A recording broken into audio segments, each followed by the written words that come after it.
Parler de la SAP, c'est forcément faire allusion à Pierre Savonnier de Brazza et au roi Makoko. C'est le cordon ombilical qui lie le mouvement de la SAP et le mémorial.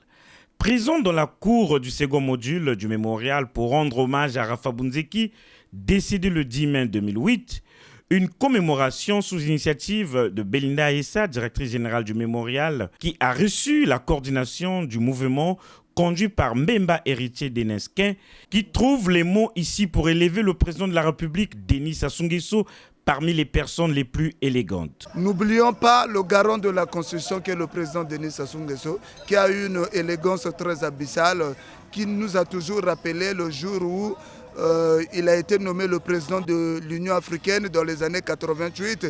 Il était en costume borsalino, avec une élégance positive. C'est là où l'Afrique avait compris que le Congo détient le berceau de la sapologie et de l'élégance. 10 mai 2008, 10 mai 2021, voici déjà 13 ans, jour pour jour, que Rapha Bunzeki, l'icône de la SAP et de la musique, n'est plus. Je voudrais, en mémoire de Rapha Bunzeki, que nous puissions ici observer une minute de silence. Nous sommes ici pour lui rendre hommage. Même Rapha, là où il est très satisfait de voir qu'il y a une dame de valeur qui a honoré aujourd'hui son jour. Ils sont bien habillés. La chimie des couleurs, c'est leur affaire.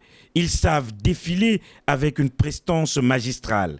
Ces jeunes femmes et jeunes hommes plaide pour la reconnaissance de la SAP comme un élément de valorisation, de visibilité et d'attraction culturelle. C'est une dame qui a toujours contribué à l'émergence de notre culture. Sans cette dame-là, la SAP ne peut pas évoluer au pays. La SAP, c'est un phénomène de socialisation qui détourne les gens de la violence. Quand les touristes arrivent, ils demandent toujours les sapeurs.